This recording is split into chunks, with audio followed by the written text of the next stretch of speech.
Welcome back to Old Homes Restored.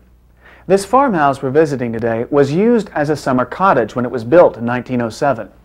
But it was too small for the current homeowners, so they've carefully integrated old with new in building two major additions onto the house. The homeowners in our next restoration also wanted more floor space, but they didn't want to build an addition. So they solved their space problem in a unique project with some strong family ties.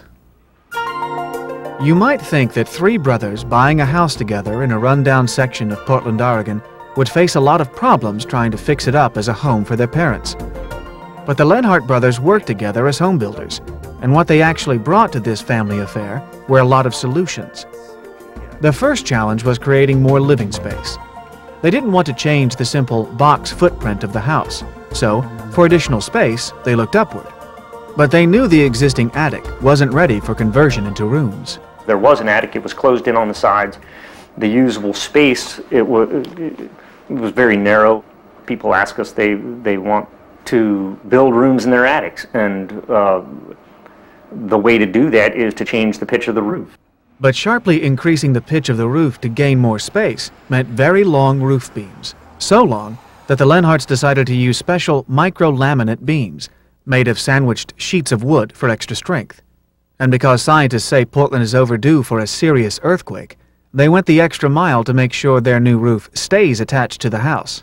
Each one of these rafters is attached to the floor frame joist itself both by a steel fastener and by a plywood gusset that's been glued and stapled into position. The result not only added floor space, but gave the house a dramatic new look with sweeping gable ends. I like steep roofs. When you see a lot of roof, it looks comfortable. I mean, it looks like you're sheltered. As much as the brothers wanted to preserve the footprint of the original, they made one modification to add a staircase to the basement. But the basement was already small, and they didn't want to sacrifice any more floor space to a stairwell. So they made one small addition to the house, not for living space, but simply for access. It seems like the cost is prohibitive, but a staircase addition is crucial for maintaining this or being able to use the space that you already have. Another original feature of the home the Lenharts wanted to keep were the charming old sash windows with cast iron counterweights.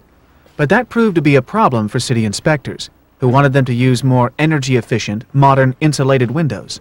The solution was a compromise. We insisted that they allow us to keep these older windows for the front elevation rather than forcing us to replace them with insulated glass, which is really what they wanted us to do. In return, the Lenharts put in modern windows on the sides and back of the house, and to make up for the lost energy efficiency of the old sash windows, they covered the house in insulating wrap. But compromise with building inspectors was nothing compared to the brothers' learning experience negotiating with each other when the project was their own and not a client's. Three brothers designing it is not an easy thing. We each wanted our own things that we wanted, and so the design that came out was a combination of all of us trying to get what we wanted in our house. Eric says he'd work on a family project with his brothers again, but next time, someone would be in charge.